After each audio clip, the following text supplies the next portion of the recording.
Bonjour François Patria. Bonjour. Merci beaucoup d'être notre invité politique ce matin, sénateur de la Côte d'Or, président du groupe RDPI. C'est le groupe des sénateurs de la majorité présidentielle ici au Sénat. On est ensemble pendant 20 minutes pour une interview en partenariat avec la presse quotidienne régionale, représentée par Christelle Bertrand. Bonjour Christelle. Bonjour Oriane, bonjour François Patria. Christelle du groupe La Dépêche, bien évidemment. On commence par la crise sanitaire. La situation est en train de s'aggraver. C'est Olivier Véran qui l'a dit hier devant les députés. 47 000 nouvelles contaminations en 24 heures. C'est un record depuis le printemps. Les courbes montent. Est-ce qu'il faut prendre des mesures supplémentaires?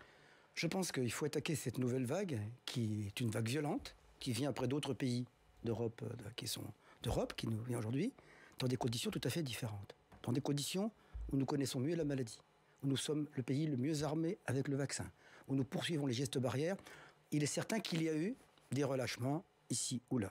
Je crois que les mesures qui sont prises aujourd'hui, de décider de vacciner tout le monde à partir de 18 ans, de décider de vacciner les enfants quand ils ont des comorbidités ou qu'ils ont des risques, de le faire maintenant, ce sont des mesures qui permettront d'endiguer. Mais aujourd'hui, il y a le taux d'incidence, c'est vrai. Mais est-ce qu'il faut surveiller? C'est le cas d'hospitalisation et d'hospitalisation grave et en réanimation. Donc c'est ça qui guide la politique on voit que dans ce domaine, c'est d'abord l'effet de la vaccination, que la vaccination pour les gens qui n'ont qu'une ou qui n'ont que 2 doses, ce n'est pas parfait parce que le taux d'anticorps n'est pas suffisant. Et donc il faut à tout prix, je crois, activer les mesures qu'il faut prendre. C'est, je crois, activer la 3e dose le plus possible pour les gens qui ont plus de 5 mois, que tous les gens qui ont plus de 5 mois se fassent vacciner, et c'est fait aujourd'hui. Mais pour le reste, prendre des mesures coercitives, ce qui voudrait dire refaire du confinement, rebloquer l'économie, sans doute pas aujourd'hui. Je crois que le taux de vaccination en France, le taux de prémunition que nous avons fait, nous permet aujourd'hui de garder une France en activité. Vous dites 3e dose, vacciner tout le monde. Aujourd'hui, la Dépêche du Midi fait son dossier sur la question. Il n'y a plus de place pour aller se faire vacciner à Toulouse et dans la région. Est-ce qu'on n'a rien appris, finalement, des vagues précédentes ?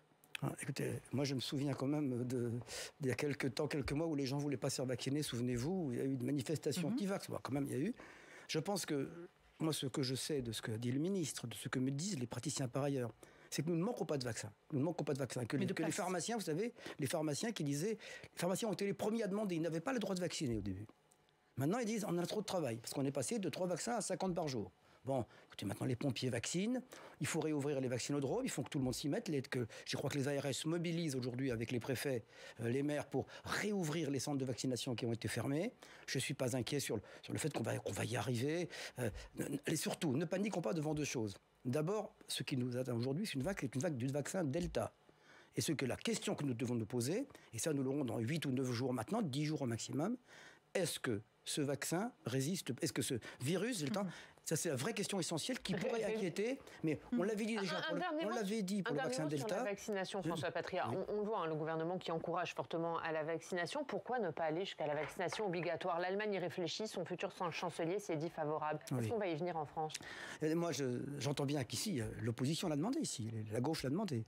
Il y a eu un débat effectivement. Alors déjà, on a eu beaucoup de difficultés avec les mesures imposées pour les personnels soignants. Vous avez vu.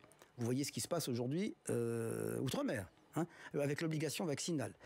Moi, je crois que l'obligation vaccinale, ça n'est valable que si on peut la réaliser. Comment vous allez connaître les gens? Dans les entreprises, on connaît les gens.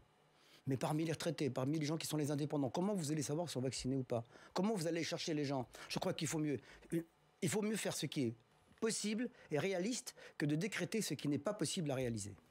Alors aujourd'hui, vous dites qu'il faut resserrer un peu les mesures, reprendre en compte les gestes barrières. Or, dans les écoles, les mesures sont de plus en plus lâches. On lève certaines restrictions. Les Français sont un petit peu perdus. Comment vous expliquez ça? On ne lève pas les restrictions. On a changé un peu de l'opérateur en disant maintenant, on teste tout le monde. Seuls les gens qui ont été positifs n'ont pas on ne ferme plus les classes. Parce que d'abord, pour les enfants, je crois qu'ils ont déjà beaucoup donné, en perdant des heures de classe, et en second lieu pour les parents. Vous avez bien compris que les parents qui aujourd'hui à l'école, ça crée aussi des problèmes pour le travail, pour le reste. Donc je crois qu'on assouplit dans le bon sens, sans mettre en danger pour autant, je crois, la vie ou le personnel enseignant est inquiet.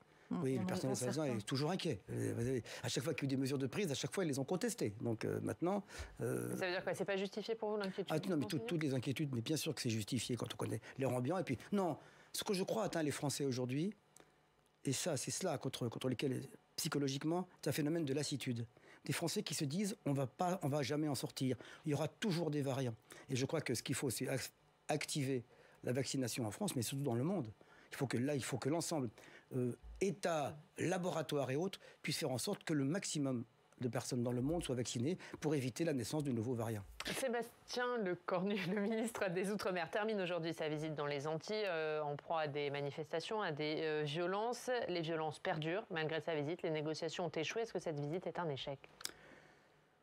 À chaque fois qu'il y a des difficultés, j'en ai connu par le passé dans les Outre-mer, la solution de la violence pour les pays qui dérive du sujet initial. Là, on est parti du sujet sanitaire pour aller sur un sujet social, avec des revendications sociales qui ne sont pas insensées par ailleurs. Mais dans le même temps, des dérapages violents contre lesquels il faut.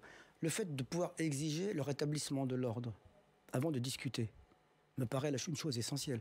Comment peut-on discuter sous la pression ? Comment peut-on discuter alors que dans le même temps, il y a des tirs à balles réelles sur les policiers ou sur des journalistes ? C'est pas pensable. C'est ce qui se passe, finalement. On ouvre des discussions alors que... Oui, mais alors, la semaine dernière, vous savez, certains nous reprochaient du fait que le ministre ne soit pas déjà là-bas. Alors on a dit, attendez, pour l'instant... Est-ce qu'il n'y a pas allé trop tard, Non, je ne pense pas, parce que à partir du moment où on accepte d'y aller, d'abord, céder immédiatement à la violence... Y aller, c'est céder ? Non, mais bien sûr, y aller, c'est immédiatement dire... On ne peut pas discuter sans avoir dit aux gens, attendez, maintenant, je veux bien qu'on parle de certaines choses, et encore, il y a des avancées qui ont été faites. On a repoussé jusqu'à la fin décembre la vaccination des soignants. 85% des soignants sont vaccinés. Mais juste, pourquoi y être allé alors, puisque les violences perdurent ? Non, mais de ce fait, on renvoie des renforts, on renvoie des gendarmes, on renvoie des IGN, on rencontre à côté, pour faire en sorte, je crois qu'il faut d'abord faire comprendre, parce que vous avez vu là-bas des gens qui disaient, nous ne renonçons pas à la violence, nous ne dénonçons pas la violence, nous l'excusons, malgré tout, nous devons continuer. Est-ce que vous pensez que dans une république normale, face à un ministre, on dit non, mais pas du tout, la violence c'est normal ici. Non. Je crois que l'autorité, c'est aussi une des formes de la République qu'il faut respecter. Mais quand le gouvernement recule justement sur la date de vaccination, ouvre le débat sur l'économie, certains, notamment chez les Républicains, Julien Aubert, vous accusent d'avoir cédé à la violence et d'avoir ouvert ces discussions parce qu'il y a eu des actes violents. Oui, non, très bien. On ne peut pas d'un côté demander à ce qu'on cède, et de l'autre côté, le jour où on cède, on a cédé. Alors là, il faut bien, j'entends bien. Vous savez, Julien Aubert ne recule devant aucune contradiction. C'est leur rôle, ils sont en campagne électorale, c'est l'opposition, tout est critiqué. Je sais bien que... Mais ouvrir le débat sur l'autonomie, c'était le bon moment. Alors je pense que, si vous voulez, je crois que les gens ont mal compris ce que voulait dire autonomie. Parce qu'il y a déjà l'autonomie en Corse aujourd'hui. Il y a les pays du Pacifique qui sont en autonomie et qui vivent parfaitement. L'autonomie, ce n'est pas l'abandon. Le mot peut surprendre parce que pour certains, on a compris qu'on allait donner indépendance. Le fait qu'on puisse gérer le droit à la différenciation, revendiqué par les régions françaises, il peut être aussi revendiqué par les territoires d'outre-mer. Or là, cette autonomie proposée par le gouvernement, c'est un droit à la différenciation. Voilà. Donc c'est pas de l'autonomie, parce que les Corses, justement, ils demandent plus d'autonomie. Ils ont élu une majorité autonomiste. Oui. Est-ce que c'est pas un peu ouvrir la boîte de Pandore ? Non. Et dans ces cas-là, pourquoi ouvrir le débat dans les Antilles parce qu'il y a des violences et ne pas l'ouvrir en Corse ? Mais en Corse, l'autonomie est ouverte. Il y a aujourd'hui une assemblée de Corse. Il y a déjà une forme d'autonomie en Corse. Elle existe. Donc pour vous, il ne fallait pas comprendre autonomie, il fallait comprendre différenciation renforcée. Moi, je pense, voilà, c'est ça. On va parler du budget, puisque le Sénat a entamé hier une série de débats budgétaires. Alors, c'est des débats qui se déroulent parce que le Sénat, la majorité de droite au Sénat, a refusé de voter le projet de loi de finances. Il a rejeté la première partie, ce qui a fait tomber le budget. C'est des débats budgétaires que vous boycottez. Pourquoi ? C'est-à-dire que ce ne sont pas des débats budgétaires. Ce sont des débats électoraux, prenant les thématiques des candidats qui vont se départager dimanche. Accusateurs, vous savez, l'intitulé des débats, c'est « Y a-t-il trop d'insécurité en France ? Y a-t-il trop de dettes en France ?» Écoutez, moi, je suis un peu surpris. C'est des débats politiques de la part de la droite, c'est ça que vous nous dites ? Déjà, depuis 4 ans, le Sénat est la chambre de l'opposition, le président le dit lui-même. Nous sommes l'opposition. Bien. Mais quand l'opposition est irresponsable... Attendez. Constructive, ne pas voter le budget, est-ce que c'est constructif ? Quand on a voté en commission, écoutez-moi bien, je voudrais que vous compreniez. En commission, la première partie des recettes de loi de finances, ils ont été votés article par article, ils ont été votés jusqu'au bout. Les communistes ont été cohérents. Ils ont posé une question préalable, on ne discute pas du budget. Les Républicains ne l'ont pas voté. On arrive à la fin et ils disent, on ne vote pas l'article, ils sont à côté. Donc, après avoir tout voté, après avoir fait passer des amendements, moi j'ai dit à un moment au rapporteur du budget, on marche sur la tête. Il m'a répondu, c'est pas la première fois. Bon, j'entends bien, je vais bien. Bon, on arrive au bout et on ne vote pas les recettes. Comment voulez-vous qu'on vote les dépenses quand on n'a pas voté les recettes ? Mais là, ce qui me choque un peu, c'est de voir que le Sénat, qui revendique toujours, on n'est pas assez concerté, on ne consulte pas assez, on ignore le Parlement, on piétine le Parlement. Le jour où il est devant sa responsabilité essentielle, qui est de voter le budget, on n'en discute plus. Enfin, une assemblée dont le rôle c'est de contrôler le gouvernement et de voter le budget, qui dit je vote pas le budget. Pourquoi ne le vote-t-elle pas? Pourquoi elle ne le vote pas? Je l'ai dit pour des raisons électorales, mais aussi parce que l'opposition est très mal à l'aise. Parce qu'il y a dans ce budget des mesures régaliennes qui concernent la défense, la santé, l'école, la sécurité, des mesures qu'ils auraient aimé voter eux-mêmes, mais qu'ils n'ont jamais votées.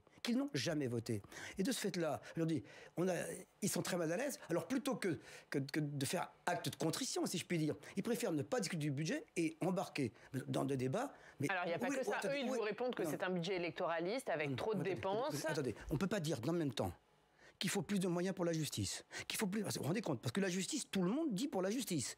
Quand il y a un budget qui vire 8,8% de hausse, ce qui ne s'est jamais vu pour la justice... Est-ce que ne contestent pas les Républicains? Les Républicains disent, attendez, il y a trop de dépenses. C'est-à-dire que dans le même temps, on demande plus d'argent pour la sécurité, pour l'école, pour la santé, pour la défense, et le jour où on les vote, c'est électoraliste. Donc juste là, pour aller au bout, est-ce que s'ils étaient allés au bout du budget, vous auriez tenu compte de leurs modifications?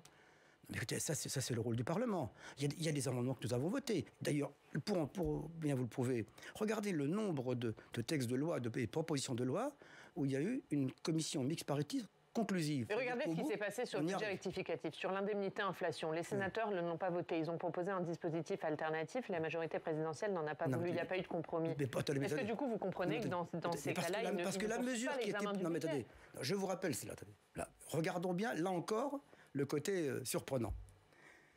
La majorité sénatoriale dit c'est un cadeau électoral de faire aujourd'hui une mesure anti-inflation. Les Français apprécieront. Qui vont avoir 100 € supplémentaires au-delà des 150 € 2 fois dans l'année, ils apprécieront. 3 fois dans l'année, ils apprécieront. C'est un cadeau électoral, donc on n'est pas d'accord. Mais eux, on propose un autre, on propose aussitôt un autre, qui est aussi un cadeau électoral, mais qui est très très mal ciblé et qui touche beaucoup moins de monde. Et là, je pense que le gouvernement est responsable. Il dit l'inflation touche beaucoup de personnes aujourd'hui. Essayons de faire en sorte que l'éventail soit large.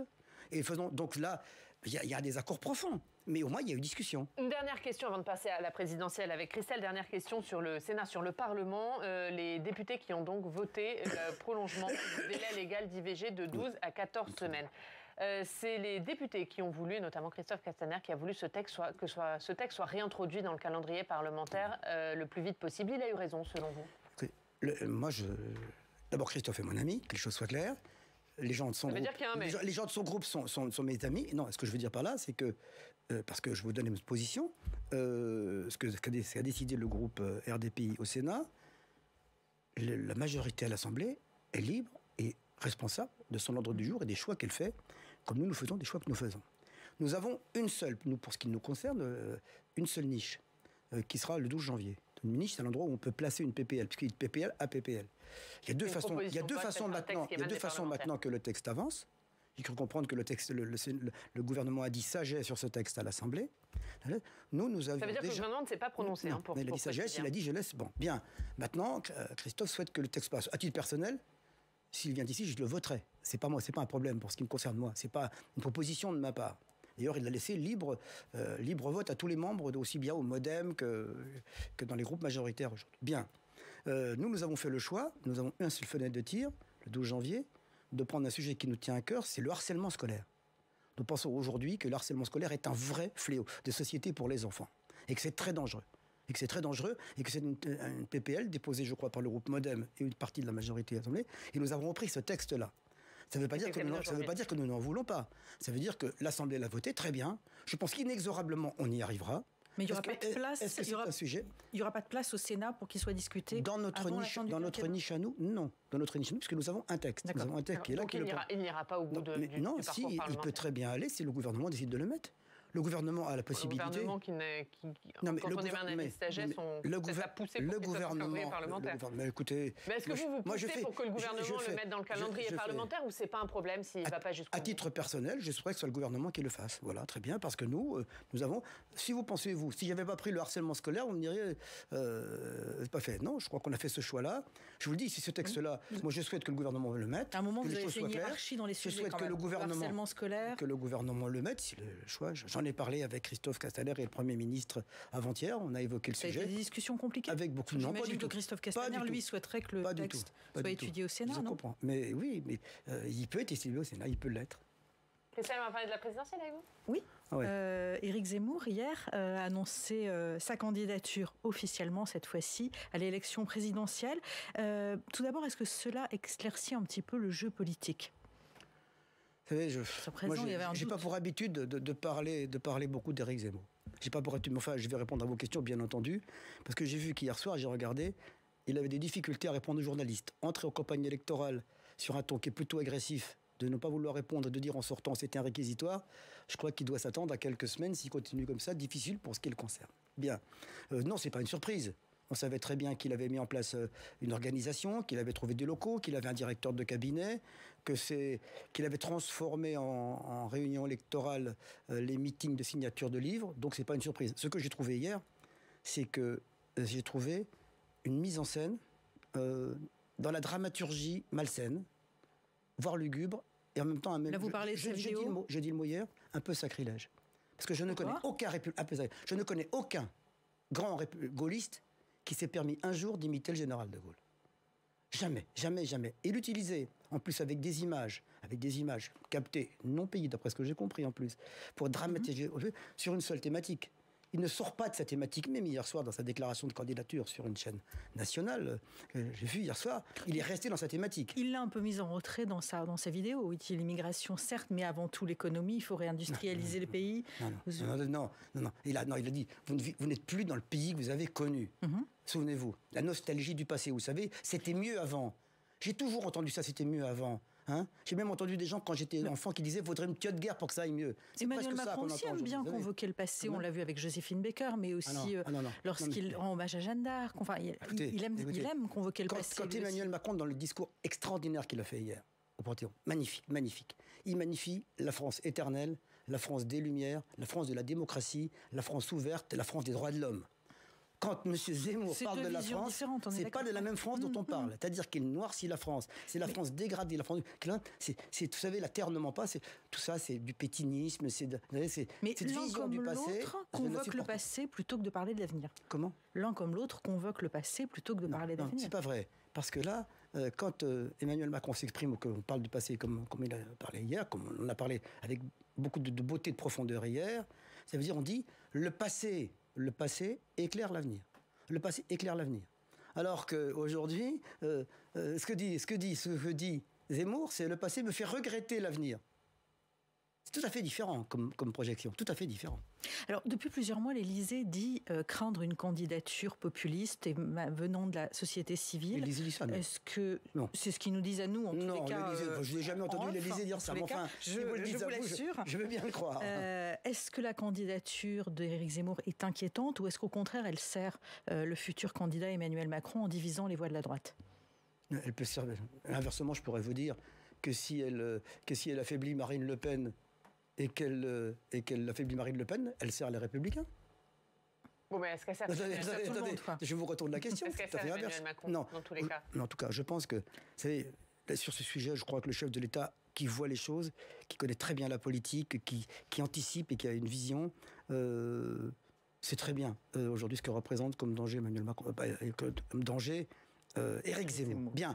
Moi, ce que je ne sais pas, c'est quand on m'interroge en disant, est-ce que ça prend chez vous, Éric Zemmour ? M'interrogeait, y compris quand le président est venu à Beaune. Est-ce que ça prend chez Éric Zemmour ? On ne parlait pas comme ça, mais on parlait politique. Voilà, ici, il y avait un accueil très chaleureux, ça se passe bien. Réponds-moi, oui, ça prend, ça a pris. Mais je ne pense pas que ça durera. Et je l'ai dit il y a 2 mois. Je l'ai dit un mois. Je ne pense que ça ne durera pas. Parce que je crois qu'une campagne qui a pu marcher au début, parce que les gens, vous voyez, ils disent ce qu'on pense, lui. Et puis, vous avez vu hier, cette attaque contre les élites, contre vous, contre les politiciens. On a l'habitude, nous, d'accord. Mais même contre les forces des représentants, les églises. On vous ment. Moi, je ne vous mens pas. On est dans l'excès. On vous ment tous les jours. Alors, sur le coup, ça peut dire, oui, c'est vrai, on se moque de nous, on ne nous dit pas tout. Bon. Mais après, quand on voit comment c'était... Je dirais que comment s'est déroulée sa campagne, après le Bataclan, après le doigt d'honneur à Marseille et d'autres condamnations à côté, on voit bien que d'excès en excès, la réalité, le vrai visage apparaît. D'un polémiste qui n'arrive pas à passer du stade de polémiste au stade de proposant. Entre polémiquer et proposer, et je pense qu'en continuant, il aurait fallu, après Marseille, une rupture dans le candidat qui montre que c'est autre chose. Or, il a continué hier sur sa ligne d'avant. Sans cette rupture, je crois qu'inexorablement, il sera en perte de vitesse. Parlons de votre famille politique. Vous étiez lundi soir à la Mutualité où vous avez célébré la naissance de Ensemble Citoyen, qui est la maison commune qui doit regrouper les différentes familles politiques qui vont soutenir Emmanuel Macron à l'élection présidentielle, s'il est candidat. Est-ce que ça a vocation à devenir un parti, Ensemble Citoyen ? D'abord, c'était un bel événement. Pas très souligné, j'ai vu sur les médias. Vous savez, quand il y a de beaux événements, on n'en parle pas. Quand il y a des drames, on en parle tous les jours. Mais nous sommes là encore aussi habitués. Regardez, on en parle. Alors on en parle, j'ai pas vu beaucoup d'images, mais enfin on en parle, bien. C'était un événement qui montrait quoi ? Une chose. Les mouvements et les partis qui soutiennent le gouvernement sont rassemblés. Et pas de façon factice. J'ai participé à titre personnel aux réunions de la création de ce mouvement. Donc je peux vous le dire, pas factice. Il y a une volonté de discussion, de débat, mais d'aboutir. D'aboutir à ce qu'on soit ensemble. 2, que ce premier mouvement mérite d'être approfondi. Il y aura des approfondissements dans ce mouvement. Je crois des rapprochements. Il y aura des rapprochements plus concrets. Aujourd'hui, nous avons une bannière commune, nous avons une vision commune, et nous préparons à la fois la candidature d'Emmanuel Macron s'il est candidat, quand il sera candidat, et je le souhaite à titre personnel, et je le soutiendrai comme je l'ai soutenu sans état d'âme en 2016-2017, et dans le même temps, nous préparons aussi le futur. Il nous faudra demain, parce qu'il faut que pour réussir ce quinquennat, et la France en a besoin, il faut une victoire forte, je l'espère, du chef de l'État. Il faut une majorité, écoutez-moi bien, forte et unie, pour pouvoir faire les réformes qui n'ont pas pu être faites pendant ce quinquennat. C'est ce que François Bayrou appelle de ses voeux, c'est-à-dire qu'il pourra y avoir des partenariats entre deux partis politiques qui pourraient aller plus loin, des partenariats renforcés. Est-ce que ça doit aller jusqu'à la fin de la République en marche, vous qui avez participé à la création de la République en marche, est-ce que ça acte pas la fin de la République en marche? Est-ce qu'il faut tout refonder dans un parti unique? Je pense qu'aujourd'hui, les Français n'aiment pas les partis. Ils se méfient de tous les partis. Tous les grands partis historiques de ce pays sont mis à mal et suscitent le doute chez les Français. Faut-il... Vous l'avez dit à Édouard Philippe, qu'il a créé son parti, ça ? Moi, je le dis, on l'a toujours dit. Vous savez, nous, En Marche, on est dans un mouvement. À côté, nous avons Agir est un mouvement. Nous sommes faire un parti aujourd'hui. Je crois que, vous savez, la formule, c'est pas moi qui la donne, c'est le chef de l'État. Une élection, la politique, ça n'est pas une addition de chapelle, c'est une dynamique. Mais est-ce qu'il faut mettre fin à la République en marche ? Non, pas aujourd'hui. Pourquoi je ne vois pas ? Non, aujourd'hui, la République en marche, il y a des gens qui sont marcheurs, il y a des gens qui sont marcheurs et qui ne sont pas à horizon. Il pourrait y avoir des partenariats renforcés entre la République en marche et le MoDem, par exemple. Tout à fait. Je pense que ça va arriver. Édouard Philippe est d'accord avec ça ? Je pense que ça va arriver. Mais Édouard Philippe, je veux dire, ne peut pas être contre, ne peut ni pour ni contre. C'est deux partis qui se rapprochent et qui travaillent tous ensemble. Mais il n'aura pas son mot à dire. Il est avec nous. Mais lui peut se rapprocher aussi avec nous. Je pense que c'est pas s'il le fera, c'est pas de problème. Non, mais c'était pas le sens de son discours de lundi soir. Je ne vois pas comment. Si, vous savez, j'ai trouvé très beau le discours d'Édouard Philippe sur le dépassement. Il a fait quand même une prestation disant voilà pour moi ce qu'est le dépassement, et le dépassement répond totalement à vos questions. Merci, c'est la maison commune. Voilà. François Patria, merci beaucoup d'avoir été notre invité.